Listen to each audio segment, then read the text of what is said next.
creating a separate clip here.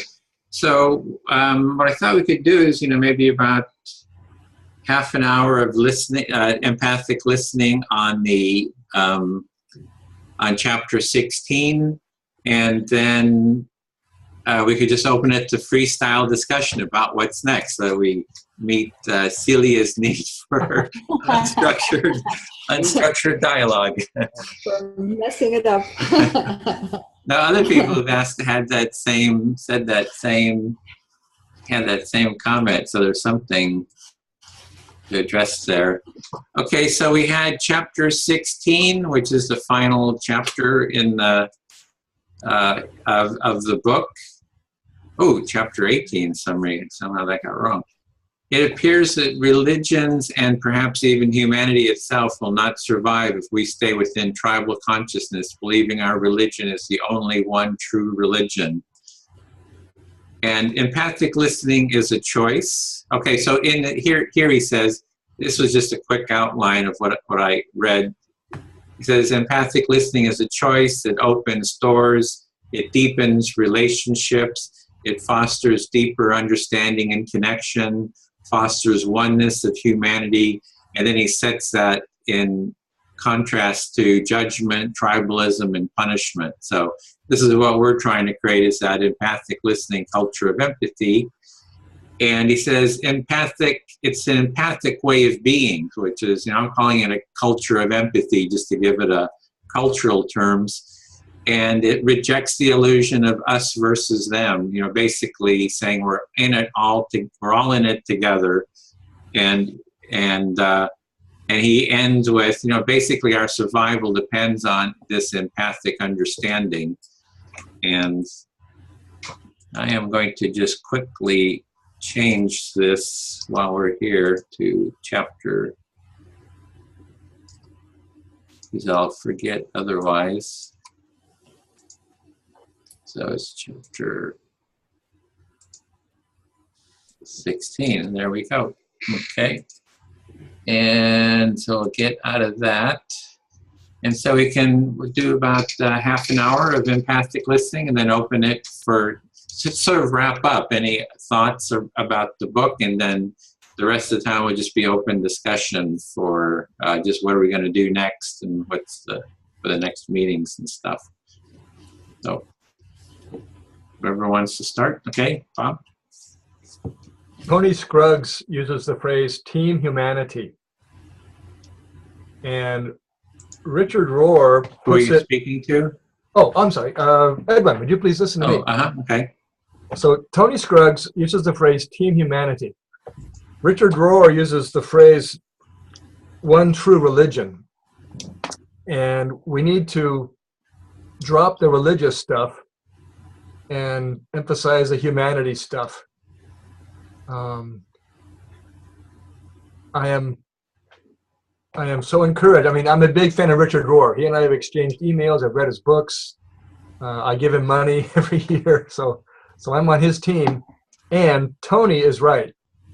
We need to realize we are all sisters and brothers and get on the same bandwagon and love each other and care for each other. And this circle shows how to do that.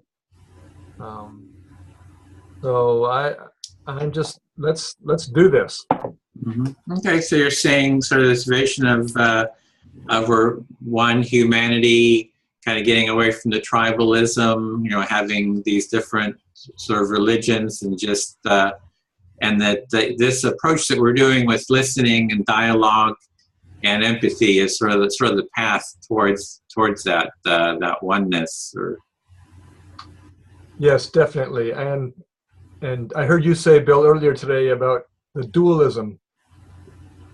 We have to move beyond that. We have to embrace the monism, the oneness. And it's a struggle because we're so used to being bombarded by propaganda of us versus them. We need to reject that and buy into the oneness. Yeah, so you're really seeing that the culture is looking at sort of us versus them and this duality, and that it's, that you really want to move towards this sense of oneness, kind of get past that duality even though the culture is kind of promoting that all the time. Yep. One last thought. There's a center in Los Angeles called the Self-Realization Fellowship, founded by a Hindu man in the 1920s. And they talk about universal harmony among all of us. And so this is no new concept, but I believe it is now gaining traction. And as more and more of us live it, it will become a bigger reality. So this reality of a sense of oneness, you see like at some other organizations, working towards this, and then more people are working towards this. So it sounds like there's this feeling of hopefulness that this can happen, that you see kind of movement towards this and maybe feel some hope that it's doable, and maybe also a feeling of wanting to contribute to creating that too. Most definitely. Thank you, Edwin. I feel heard. Okay. Then I'll speak to Celia. Okay. Yeah, what is it?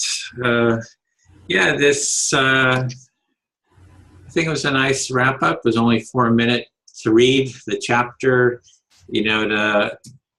I always look for like the benefits of empathy, and you have this whole list of benefits, and he mentions a lot of benefits, and somehow I think it takes more. It's like maybe that path that Bill is talking about. How do we move down that path? Do we say, hey, look at all these benefits, why don't you go down this path? How do we kind of move people and engage people down that path? Yeah.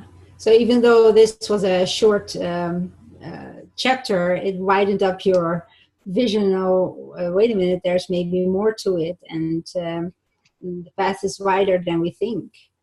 There's more. Yeah, it's like, how do we go down that path? It's like if we tell people, hey, there's one thing is you say, here's the benefits of this path. Yeah. I guess it's like how to engage more people, right? How do we kind of engage, get more people involved? And so I'm kind of just thinking of ways of engaging more people. Right. Like even though the benefits are pretty summed up and clear, Yeah. it still does not help us to see how do we engage people and how do we get there. That is still another topic. Because behind me is 2 rows of books on empathy, and it's like a quarter row book, right? It's like there's a top up there. Yeah. There's another almost like a quarter book. I mean, almost every couple of days I seem to be getting another book on empathy. It's like, there's another one. But it seems like, I don't know if that really does the trick. It's like something somehow, right. And I think one is this training that we have, it's just, if we can get the empathy circles to go viral, yes. We can get the president to sit down and have an empathy circle with, I don't know if Barack Obama would have had an empathy circle with the right wing, it could have, people would have followed and said, oh, we can do that in our home or whatever. So we could have spread it. If some movie star, Meryl Streep, did it, I keep thinking, it's just telling people doesn't seem to do it. There's something else kind of needed, like the books and just summing it up does not do the trick to get people involved in it, and actually maybe doing it with maybe a celebrity or someone who has influence and whose videos people watch, then maybe it would spread. Yeah, and I think one piece that we're going to need in place is the training, so that when people do become excited about it, that they have a path to go down. And that's really what I'm looking at here. Here's this path. We need to make this a really easy path that anyone can go down, and then they can start creating their own empathy circles, and they can kind of spread that way. So there's that's the piece that I see that we're working on now, is creating that path. And then there's going to be other things that we're going to need to do, like, at the empathy tent, go, occupy something, just make it a big issue, but then we have a path. We say, go down this, here we have the path for the training. So, so anyway, I appreciate. So you're also very hopeful that the way we are doing it, that may actually lead to something that is really concrete that people can take, and even out of all these demonstrations or where you put the empathy tent, you can have something really concrete for people to go here, do it, do that, so that they are not only done it in that tent at that moment, but they really have something when they come home and continue to take up. Yeah, so we can't just say, be more empathic, because you see that a lot in the religion. Go be a good person, go do this. It's like, be empathic, and here's the pathway to do it, the simple, pathway. So to make it sort of practical and functional, and kind of really got to have the vision, but we also need sort of that practical path. So I think we're working on it. I think we're doing it. So you already feel we are on the path of doing it, not only saying be this or be that, but really giving the tools to get there. Yep. And, that's it. Yeah, I feel heard. Thanks. Great. Thank you. For me, the us versus them. Who are you speaking to? Oh, Bill. Thank you. Yes. For me, indeed, the me versus us is a big issue. Or no, not me versus us. It's actually you versus me. So that mindset, that already starts so early. Like the babies, the girl gets pinky clothing and a thing on her head. Even though she's bald, she gets a bow, and the boy gets whatever blue thingy. What's that about? Why do we already create straight away diversity? And straight away, you are that. Don't think we are at all the same. Don't think that. And then, again, the school very much, and every place after that, the society is very much set up, you versus me. And I have to make sure that I can survive you. So you're talking about the major issue that seems to be grasping you is that you versus me. You're talking about babies who, the little girl gets a pink band and the boy gets a blue. So not only that, but there's a lot of labeling that goes on. Yeah. And what I feel underneath is that doesn't allow for a lot of direct experience, back and forth as individuals, because people say, oh, here's the labels, you check that off, and then you're not really listening or engaging. Is that right? And we do not get the chance to get an internal felt experience, and that is something that we are after with empathy. Okay, so then the labeling and stuff gets in the way of the empathy, really getting deeper into the felt experience. Yes, definitely. And there was one thing at the end of the book that grabbed my attention. He said, let me see, tribal. He said, step away from the tribal thinking of winners and losers. But I think actually opposite, meaning the tribal communities, like the hunter-gatherers, still have the community, and so I don't know why he mentioned tribal there. So I thought tribal has for me a total different meaning. Okay, so you whereas he was saying that tribalism indicates separation, for you and through the experience of human culture, tribalism means a sense of belonging. Yeah, to have a tribe, to belong, to be together. Yeah, I feel heard. Thank you. Okay, Bob, are you listening to me? I am listening. Okay. Well, there's a lot that's percolating. And then I thought of another, as we're talking, another area to really start to build on the legitimacy, which I think is real, of empathy. So there's two scientific things that just came up for me. One is that not only are we all brothers and sisters, but we share 80% of the DNA. You share 80% of your DNA is shared with the bush outside your home. And so that is a strong indicator that we come from a common source. And the other thing that I think that for me indicates is a basis of a lot of where I step off of in science, is the observer effect. Are people aware of the two-slit experiment?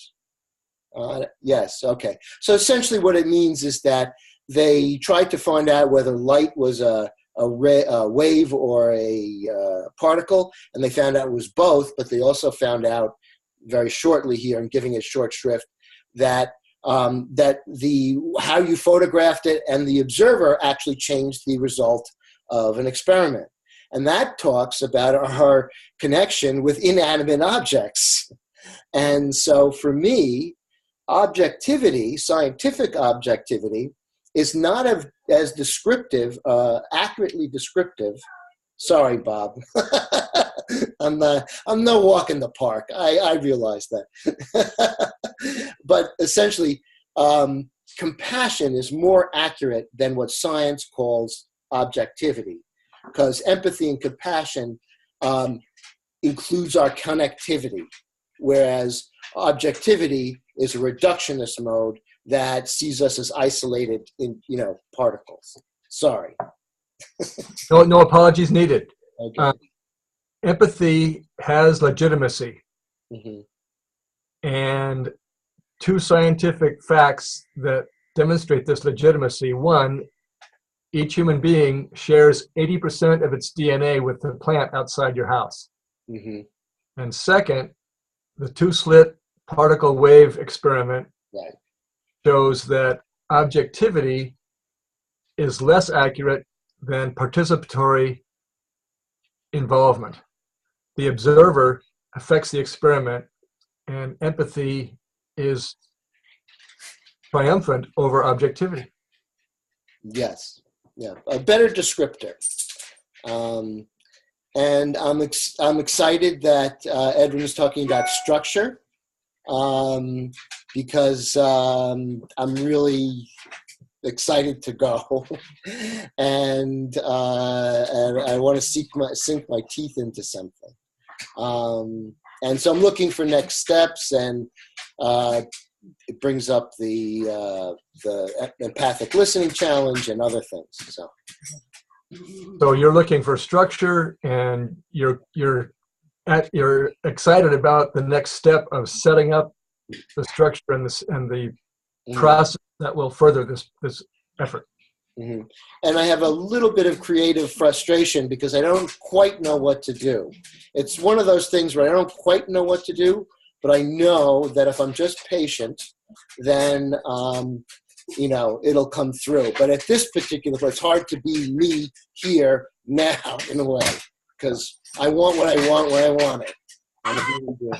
So there's a creative tension on your part. Yeah. Not exactly sure what you want, but you want what you want when you want it. And if you're patient enough, you realize there will be this gift of what you want. Yeah, thanks. And then, so on the phone, this is my new wallpaper. I don't know if people can see it, but this is my new guru here.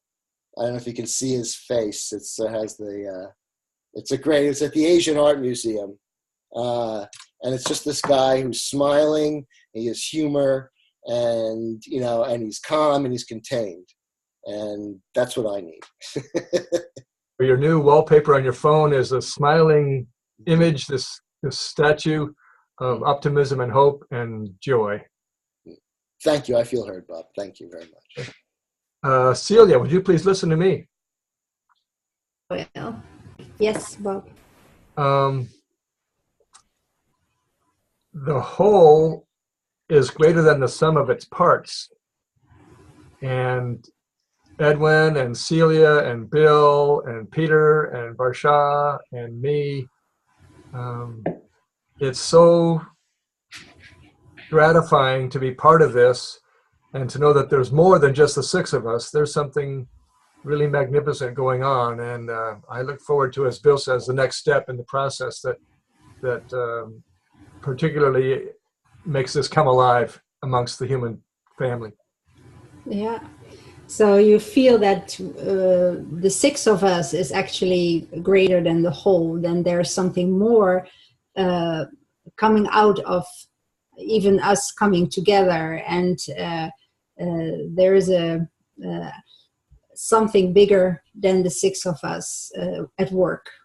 And you're looking forward how we move forward, and how that the oneness will create what we put forth, what we put out. Yes, yes, yes. As they say in England, hear, hear. Thank you. Thank you. Oh, yeah. Okay. Edwin, you want to listen to me? Yep. Yeah. So greater than the whole is what Bob said. Yeah. So I mentioned in my training, I call it the mastermind at work.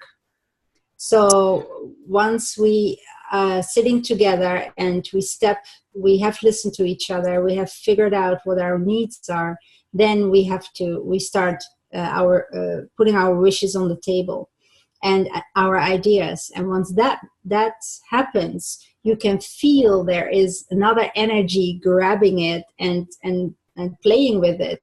One idea after the other comes, and one idea after the other comes, and you don't know where it comes from. And I call that moment the mastermind. And I think that is the greater creation or creator that helps us moving farther. And I think that is one of the delight moments that I teach in peaceful conflict resolution. When I can reach that moment with my participants, then I think they're saved. Mm-hmm. They know for always they can create that. Yeah, even with two people you can get a mastermind at work. Yeah, so that's how I mention it. Okay, so sort of building on what Bob was saying about that sense of oneness, that there's that when you do the empathic listening and you create that connection, that you call it a mastermind instead of a sense of oneness, that there's sort of a state of creativity, and that, then the ideas sort of start flowing out of, sort of this sense of wholeness. And then there's sort of this, the next steps are created, and it's a sort of a creative next step.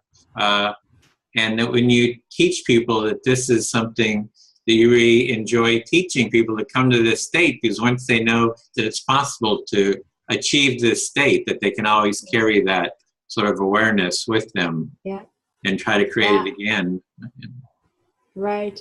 Thank you. And also, I think it has the step of joy. Besides the just feeling we are one, you can feel that, you can start out there and have that intention setting.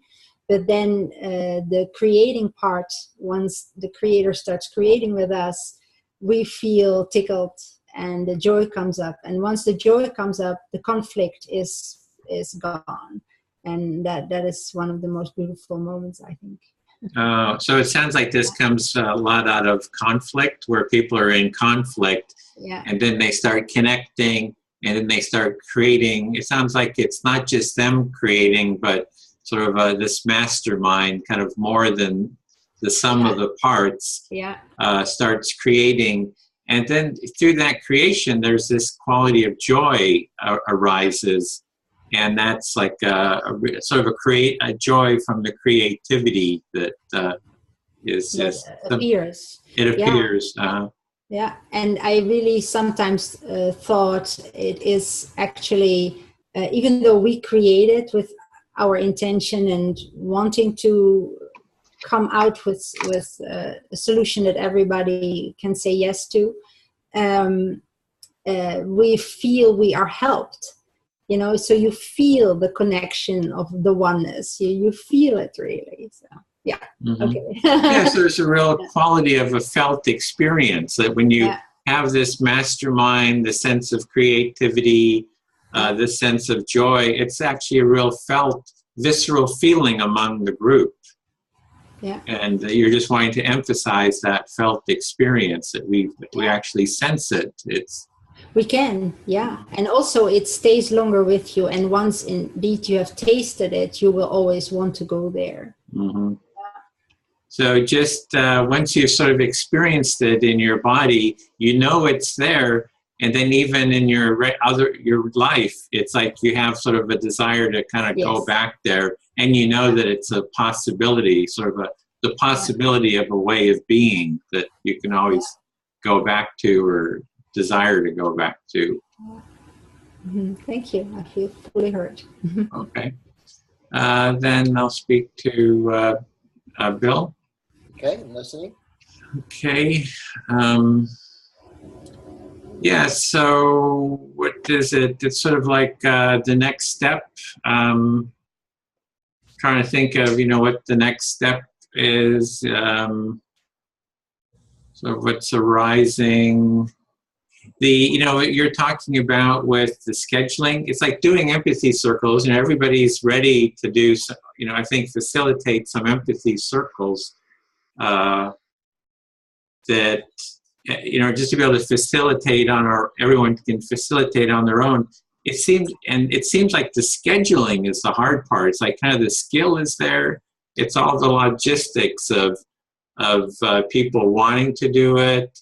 The topic, the desire, how you schedule it, if we do it online, and kind of all the logistics seems to be the hard part. It's like, that's kind of like the next area that,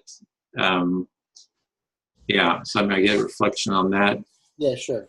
So,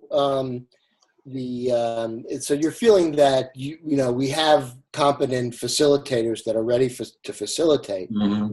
That the problem is to really deal with the logistics of setting the circles themselves, and then how does that then expand in a sort of natural way? Yeah, the way I had organized these groups is I had a table with the full time slots that were available during the week.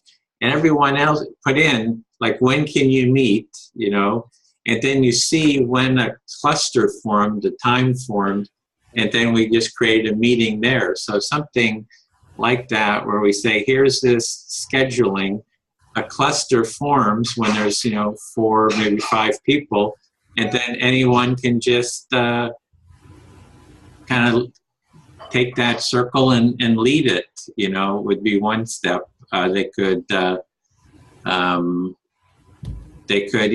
Zoom and schedule it, and so we could actually create a software, steps for sort of automating. In the long run, this could be sort of automated. Okay. So you're speculating on how to organize these groups, and what you did with the MOOCs is that you kind of put an open question: when would you be available? And then so had a timeline, and then when there was an aggregation of convergent times, you could create a group out of that. Mm-hmm. And so then you're looking at also automating that process so that when people would sign up, then the algorithm would sort them into these groups and stuff. Yeah, and so there's that aspect. The other aspect, I think, is the video. I've been trying to work on this video for a long time, just how to do an empathy circle. Mm-hmm. And I don't know why it's taken me so long to work on this. We have sort of a basic instructions, but I think, if we worked on getting a good instruction to it, that would be something that would really prepare people for taking part. So you want to lead a circle, people can watch this video beforehand and they'll get a good introduction to it, and then we can repeat, whoever's the facilitator can repeat the material, but it's already, already a lot of the material will have been covered, especially like issues like anxieties and fears, like we did the empathy circle last night in the group. It's like everybody's got these fears of doing it right, or are they going to fail, or if we couldn't kind of articulate the fears and anxieties people may be coming into it with, if we can name that even before they experience it, and then kind of say, well, this is natural to have this fear and anxiety, and here's the kind of responses that people usually have, like how they deal with it. they'll say, oh, I had some anxieties, but then it all disappeared, and whatever, to kind of address those emotions or those feelings that people might have that might kind of block them from taking part or inhibit, kind of just make it just try to make it a pleasant experience for people. So you in coming up with the structure, that you, first of all, you're a bit mystified by your own inability up to this point not to create the video, which seems to be central to what you want to do. And then as you're considering it, you also want to, I interpret this as an expansion of the original idea, which is to include in that video some of the, to put people's minds at ease about fears and things like that. So there would be a training video, and that would help facilitators. And so that when people entered their first group, they would have already seen this video. So therefore, the learning would be reinforced. Yeah. And hopefully, fears would be addressed beforehand. And exactly, it would make it an easy, smooth pathway, to invite people. And now you've kind of opened, I need therapy for my anxiety about creating this video. I don't know why I've kind of struggled with it. It's like there seems to be some fear of something in doing it. So anyway, I just created that outline yesterday, which I showed like the benefits of the empathy circle. So I felt pretty good about having created that. So I'm starting to address it. So that's what I'm sort of proposing, is that the next couple meetings that we work as a team to, just create the video and, kind of test it and stuff. So. Okay. So you're contemplating your own inner workings about doing the video, but you've made some inroads, which was that, I forgot the thing that you made yesterday, but some of the benefits. Yeah. Of the circle. So that's a step in the right direction. And then you're looking to basically bring our energies together to create the video within this MOOC. Yeah, I feel heard. Thank you. Okay, sure, thanks. All right, Celia, you listen to me. Yes, I can listen to you. All right, well, I feel like, Edwin must be reading my mail, because I'm really excited about, about putting that together. I agree. I'm enthusiastic about making the video and doing what I can, and then and creating the structure, so I can stop. So yeah, you really feel that what Edwin says resonates with you. It's actually exactly what you would like to go after too, and you love to make that video and put your energy and ideas under it and do it. Yeah. And I think it's, what was I saying? I don't know how to say this quite, but the empathy circle, I think, is naturally reinforcing in the best possible way. And Edwin mentioned that, and you have mentioned that. And like you say, you want to do it again. And, oh, sorry. It's almost dinner time for the dog. So, get out. Okay. Hey, go. You should get some treats, man. It's that time. Okay. Yeah, so you really feel like we're there now to start creating and do it. I'm very excited about that. And, I'm ready. Okay, thank you. Yes, really ready to get going. Thank you. Let me see. Whom did I not talk yet to? I don't know. Bob, did I talk to you? I don't know. Doesn't matter. I talked to you again. I'm listening. Yeah. Okay, great. What I still thought just now, and I quickly jotted down, is that, of course, our group or the teams that Edwin got together, he got them together with the idea, join us, we are creating a training, right? We are working on creating an online training to support a culture of empathy. Now that is a huge aim. So who would not want to join that? Now my question is, could we translate that aim to all the people that we would want to promote this course to? Or should they make their own aim? So this word aim applies to our group. We are meeting our aim. We are reaching our goal. And now you say, let's shift the focus to a new group, a new aim that will further our mission. No, not per se that. I was aiming at to join. When I saw this training, I thought, yes, I want to join that. I want to join that aim of creating a culture of empathy. Is that what we are going to promote or in our course? So is the aim of creating a culture of empathy something we will duplicate by others to do it in our new course? Right. And would that be a reason enough for others to get together and make a circle like we have, but then not under Edwin, but under whomever? Yeah. So this new group would be able to use the wisdom we've been able to create and spread it farther for others. Well, I'm actually wondering if like you said, you wanted to, you proposed it to your church, right?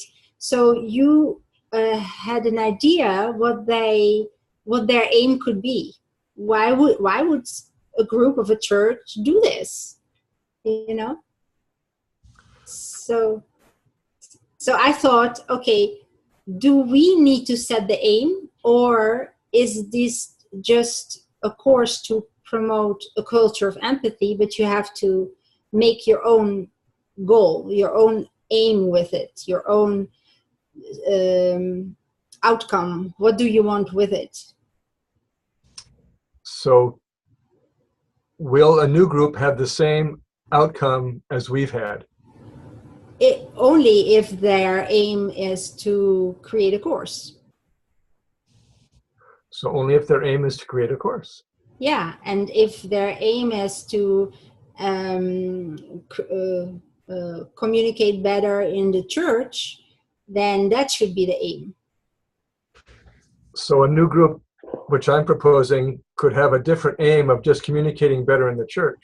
Right. So I don't know how you promoted it, so I'm really curious. So maybe you talk about it when you're talking again, and how you what did you propose to them? Yeah. So you want to hear me say what I proposed?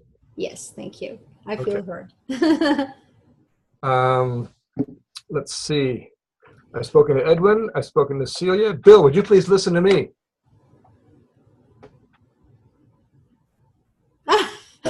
The dogs are making a lot of noise.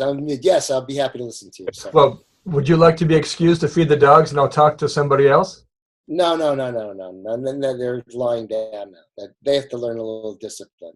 They act just like animals. All right. What I am envisioning for our church project is using an empathy circle to understand each other and what we're about in the church. Okay. So what you would like to do is use an empathy circle to get at a drill down as to how you communicate and how you interact within the church. And also, right now, our church is just a nice, happy, feel-good club. And we are very tribal. We are very closed community. And what I hope an empathy circle can do for this church group is to find a bigger team humanity unity. So the group is, it seems, a very happy group, feel-good group, but very closed community. So you're hoping that the empathy circle starts to open people's vista to other points of view and experiences, and invite people in a spirit of brotherhood and sisterhood. Yes. It's basically a subversive motive on my part. I want to change this little church to team humanity. Mm-hmm. So you feel that the empathy meme is stronger than structured institutional religion, and the spirit will bloom once convention be damned. Thank you. I feel fully heard. Oh, okay. Okay, should we open it up to unstructured dialogue then? Just on what our next steps is to meet Celia's need for judgmental, nasty, put down, competitive dialogue. That's not what I meant. Yeah. So Well, I'm just joking here, but yeah. Yeah, I know. I could hear what Bob said. The tribal, in this context, indeed, it comes closer to the context that William Filler in his book meant it, I think, right? Bob, you meant tribal, close-minded more. Yes. Oh, okay. I had not seen it that way. That was interesting. Yeah. Oh, yeah. Yeah, but indeed, like you have a hidden goal or something, or at least something to but they still have to feel and think for themselves why they would do that. Why would they join? If you say aim, would it be the motivation that you're looking for? Like, what is the motivation? Yeah, the deep motivation can, of course, be that when you do this, you contribute to a culture of empathy. But in your closed 6 people circle, what are you going to reach? Are you going to say we're going to do forever, or do you have 6-week project? Or, I mean, you can go through the course, but you also can just start a circle without doing the 6-week course or the Bob Filler's course or the compassion thing. Yeah, right? Yeah, I'd like to think that an initial church group would, like a good atom, explode and start 6 more groups and overcome our tribalism and be transfigured into a new consciousness of universal unity. Wow. So you would aim for the universal unity as a goal, that if you do this circle, you can reach that. Wow. Yeah. So it's sort of like you're looking at a how might we build or foster universal unity. This would be sort of the question. I'm going to kind of go back to structure. And so I wanted to start, there's several ways when you design a curriculum, there's several intriguing ways to go. And one is to build up, I really want to focus on Edwin's concept of an easy on-ramp. What? Oh, easy on-ramp. An easy on-ramp, which is, I agree, is that you make the initial structure very simple. Yes. And then it's easy to understand, easy to grasp. Yeah. People then experience it, which has all sorts of goodies that I don't think we can fully describe. But and then we go on. So like one suggestion I have is that when we do the empathy circle, whether we should do like kind of like Lou does, do a one-to-one,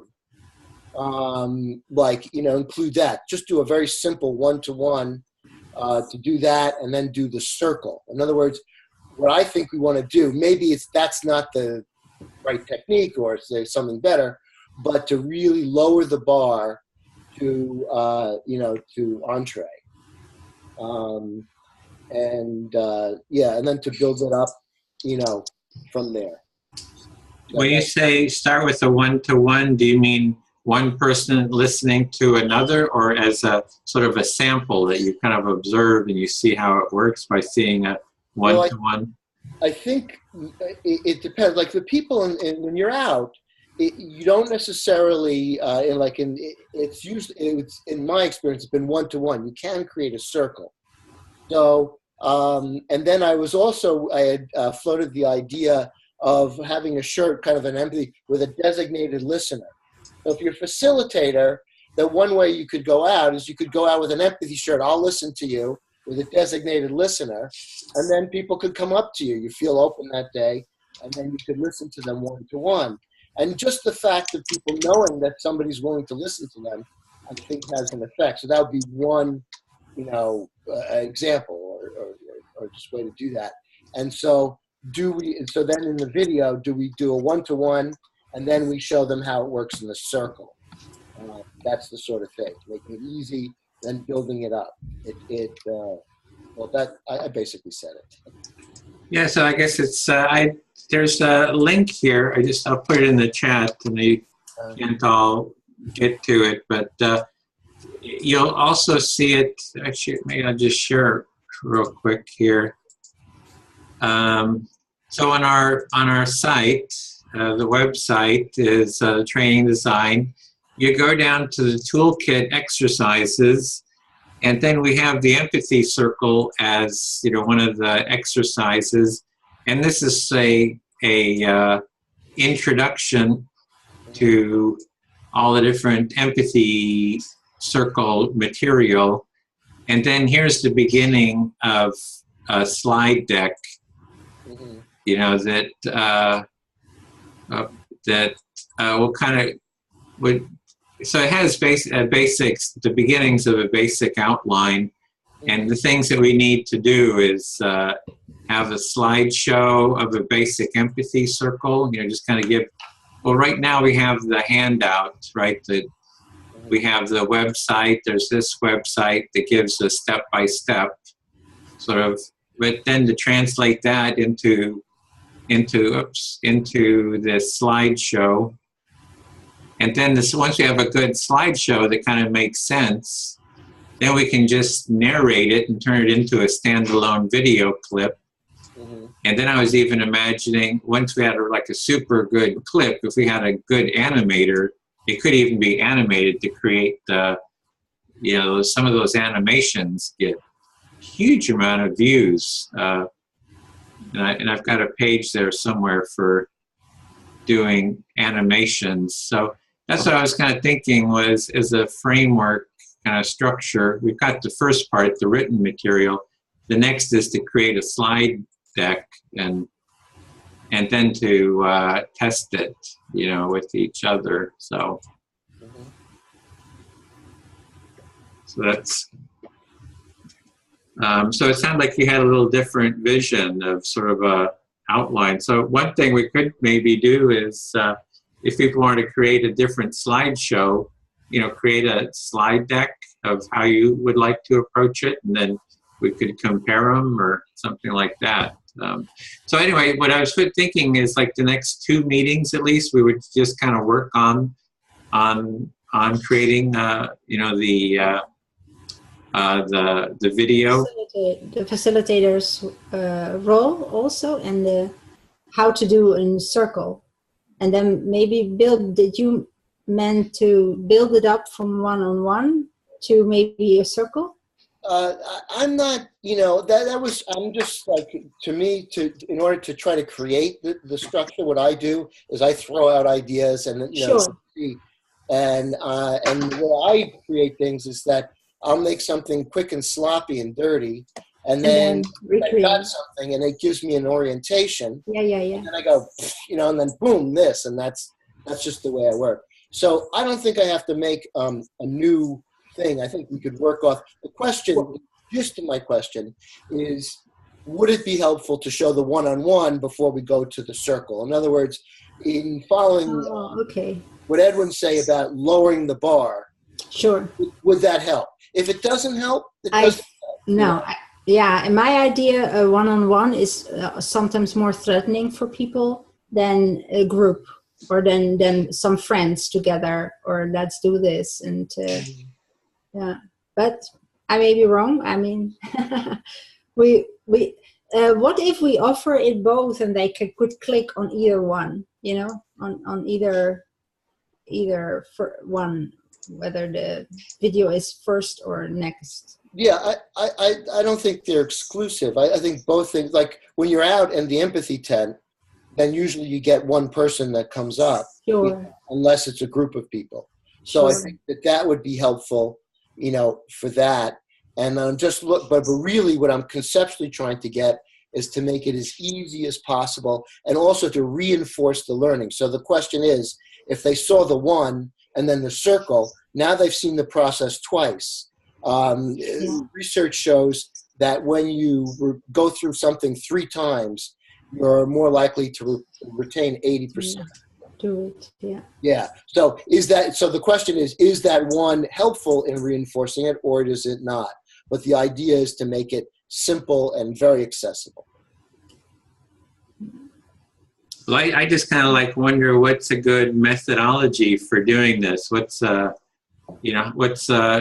Is it, everybody kind of creating their own sort of mock-up, or do we take this one and go through it and, keep refining? Because what you're saying about, the one-to-one, that this is just sharing here. This is, let me get this out of the way. That, it starts with, how to take part in an empathy circle, and now that we have this as the goal, it's going to have deadlines. Next week is a deadline to get some kind of more of a prototype together. So that'll kind of help me, at least motivate me to start working on this. So, about empathy circles, what are the benefits? Kind of why? What's the motivation? It's one of the best ways to learn, practice, and deepen empathic listening based on mutual empathic listening. And so the instructions is, the best, and each of these can be kind of broken down. So in terms of these steps that, in 3 to 5 groups, 3 to 5 people, the first person speaks, and then they have the active listener. And so this is maybe a little bit of what you're talking about. You see that there's 4 people, but the first person is listening to this, the person. We kind of show that.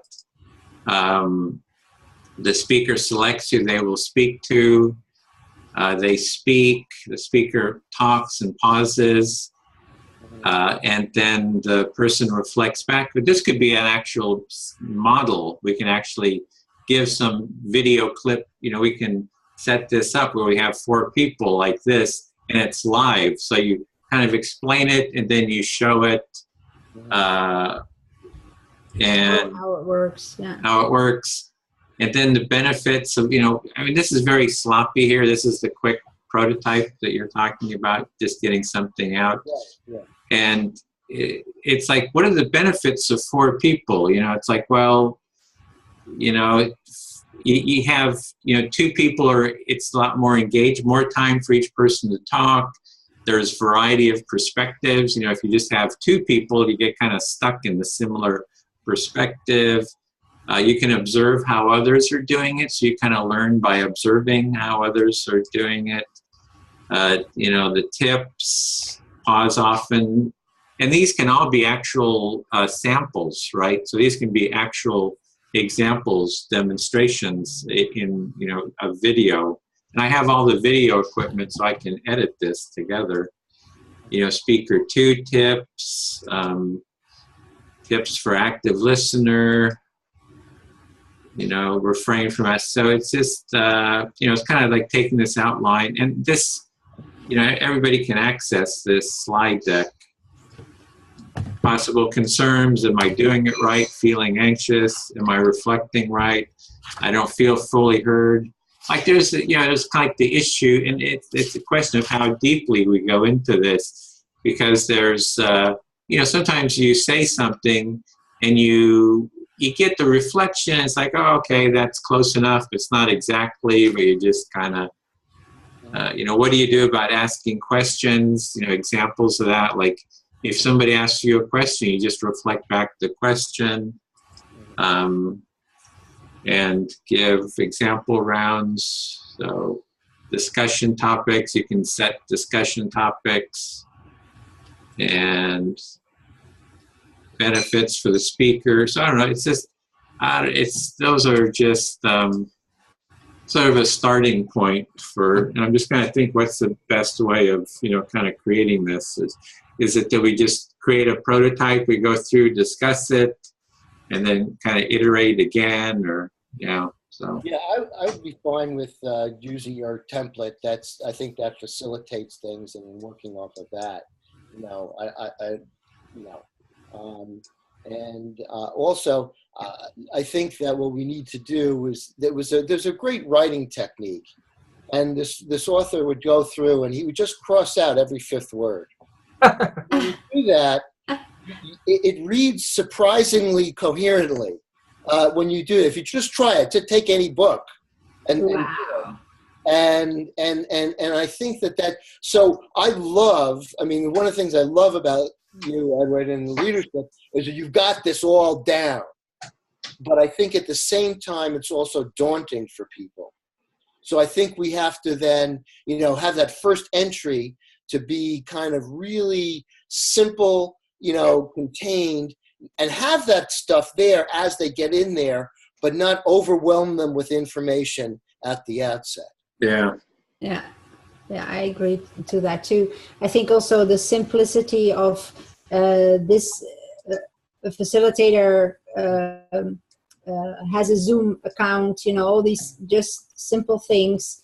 He does this, sends an email to his 4 people, whatever.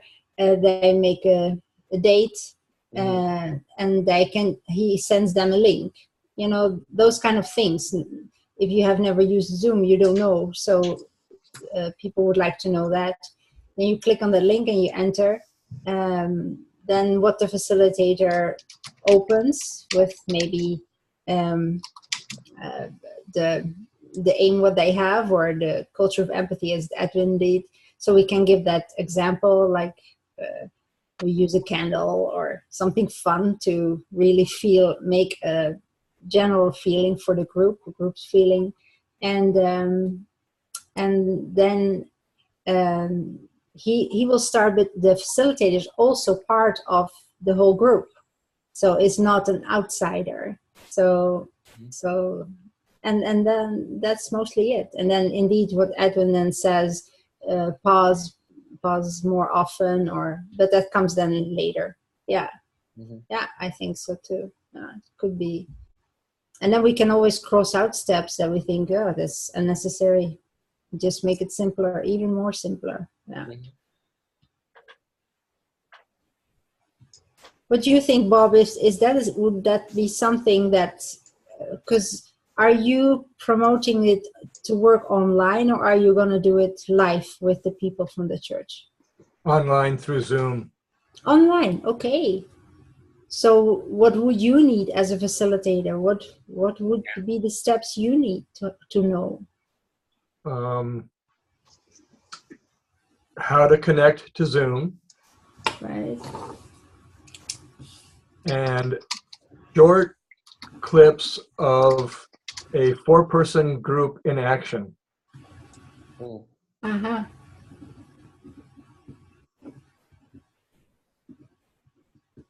Okay. Yeah. Right. Yeah.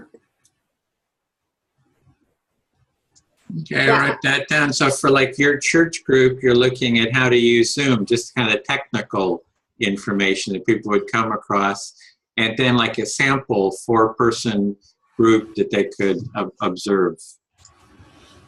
I could suggest, why don't we use Bob as our first prototype and go with you, Bob, through all the steps, and you tell us what you need at a certain moment, and we help you setting it up, and then by that we have our online information for the facilitator.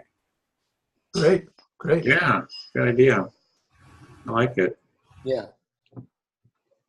So what do you need, Bob? We're here. Yeah.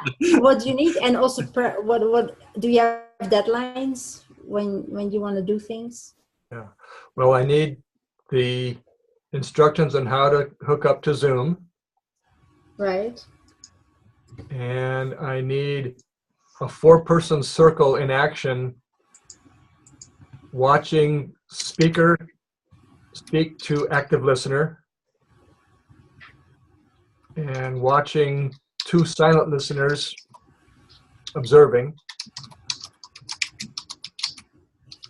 and then active listener reflecting back,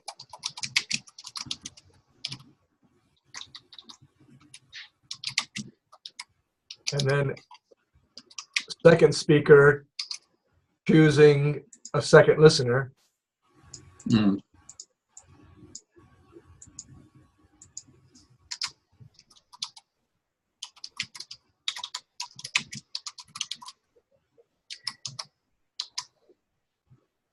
And second listener choosing third listener. And would you want them to hear them speaking also and being reflected, all 4? Yes. No, okay. So going through a full cycle of everybody being heard in the group.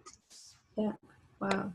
And then how the facilitator takes that back, probably after everybody has done what the facilitator promotes then. Yeah.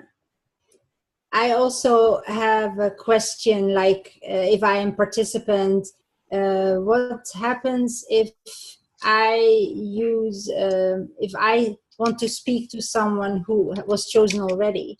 How does that work? Is that possible, or should you choose the person who is not has not had a turn yet? Or yeah. Of course. Okay, so you as a participant, you imagine asking, who do I choose? Can I go to the same person again, or do I have to choose somebody different so everyone has a turn? Or can when someone like for example, I had a question for Bob, does he now need to speak back to me? Yeah.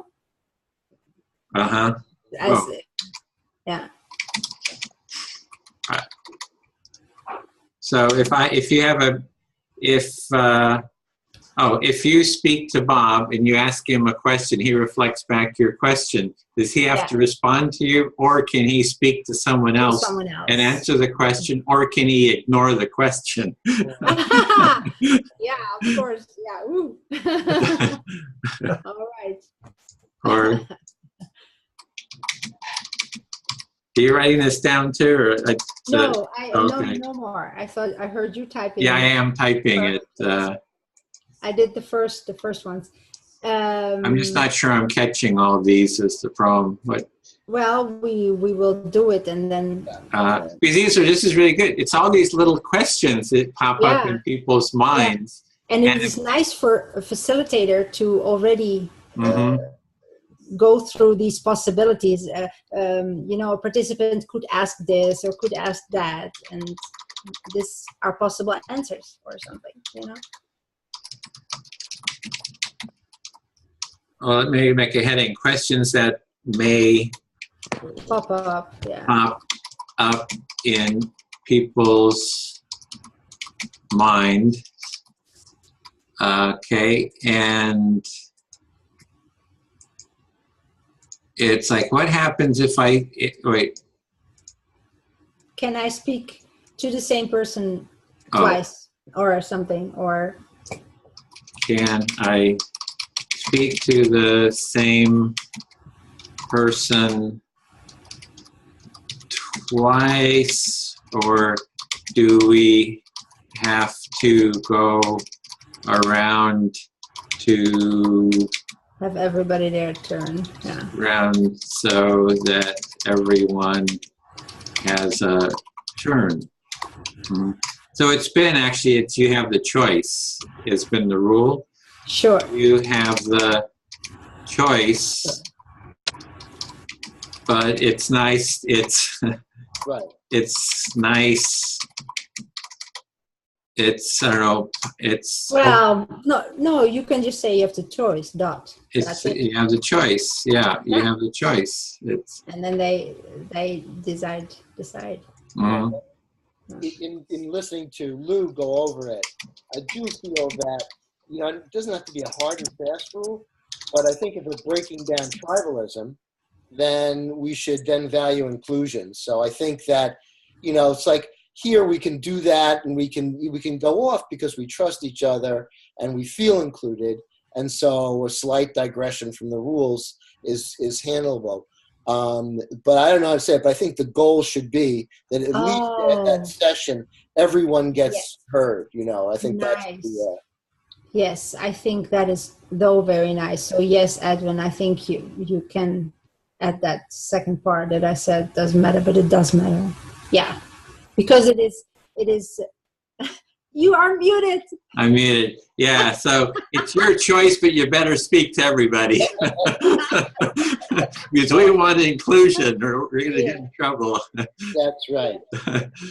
So yeah, so what it is you have a choice, but we do want to feel inclusion, feel a sense of inclusion. Well, I think what Bill said, it is the mindset, or you didn't say mindset. You mentioned another word. Right, that's fine. That's close enough.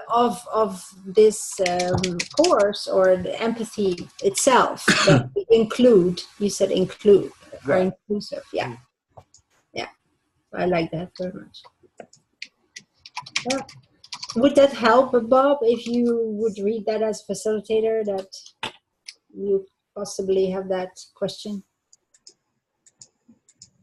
It is my practice for many years to say we have mutual involvement, and everyone gets to listen and speak, and it's just a rule that we all take part in both roles.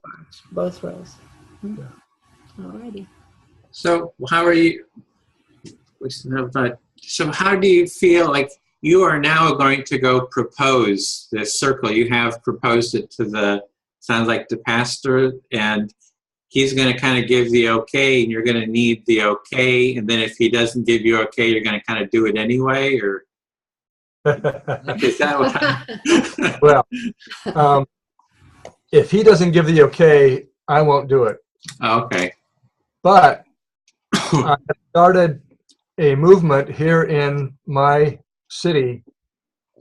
Every week, I'm going to invite myself, or ask a church to invite me to listen to somebody. And I sent out my first letter, haven't heard back yet, but every week I'm going to say, may I please come listen to you talk about the 9 questions in chapter 15? And I'm pretty sure that somebody will say yes. And then when 2 people say yes, I'll say, okay, now, can we get together and have you listen to each other in a very small empathy circle?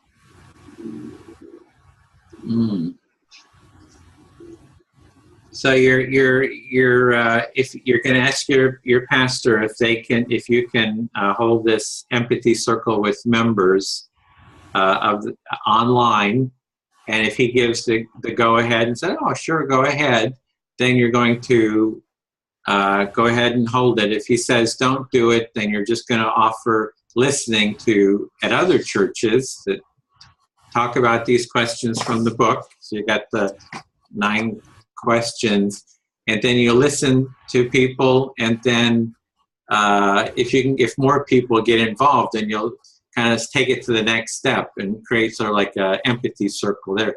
Will you be doing that listening at the church or online, just offering? At the church, face to face. Okay. And then you would do empathy circles face to face as well at that point. So you have two tracks. Okay. And so what do you imagine the process then if the minister says go ahead and do it, how are you going to move forward at that point? There will be an invitation on a couple of Sundays to contact me if you want to be involved, and I will cut it off at 6, myself and 5 others. And then if more than 5 volunteer, I'll get 2 groups.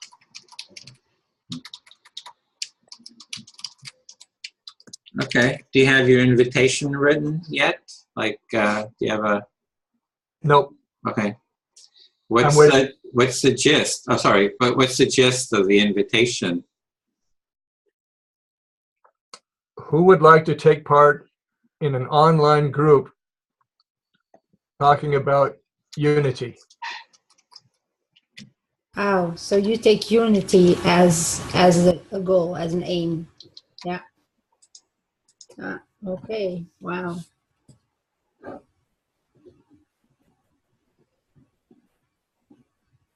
Okay, so you'll just say, we're going to talk about unity, and that's the... And then you use the book. You use Miller's book. Yeah. Yeah. Oh, okay. Uh-huh. Okay.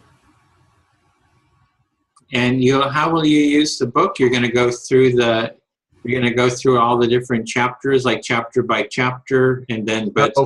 I'll just use the empathy circle format. Oh, okay. And then as we go along, I can help people correct mistakes in bad listening by using the lessons from Miller.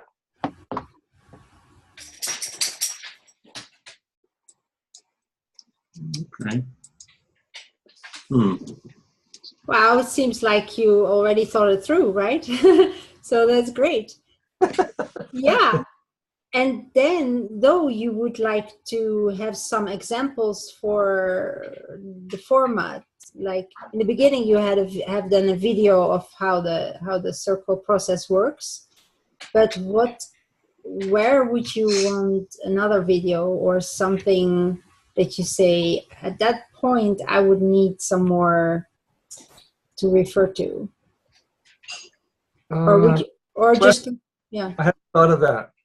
Right. Okay.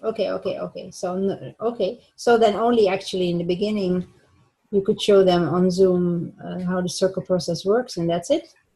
That's pretty much it. Wow. Yeah. Yeah. I think also the video about 4 people doing it is all you actually need. Yeah. Mm-hmm. So when you say people are not listening, well, you're going to be doing an empathy circle, and it's just going to be straight, one person speaks, they speak to someone, you go around, and people will be talking about whatever comes up to them about unity. And so it's like a free form discussion, and then it's that's what I want to prevent. Uh-huh. Aliens are famous for crosstalk. Uh-huh. Oh, we love to comment and criticize and judge everybody's statements. It will be very important for me to gently, kindly remind folks we are listening. We're listening to reflect. We're listening to understand, not to listen to reply. Right. Just to let you know, you'd make fine Jews.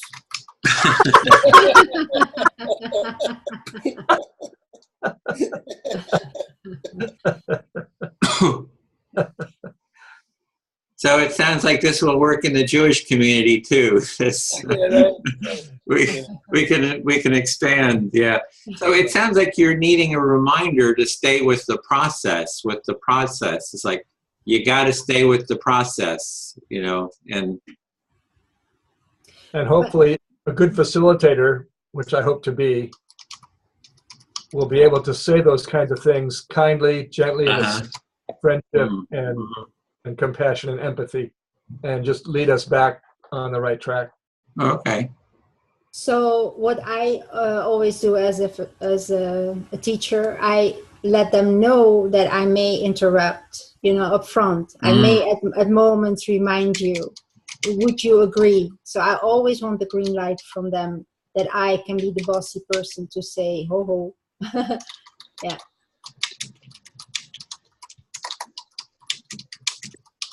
Yeah, so it's you want to remind people that to stay with the process, but at the beginning is to kind of state it, that I may be interrupting with just the intention of keeping everyone on track. And it does say in the handout, it says, everyone agrees to keep it on the track.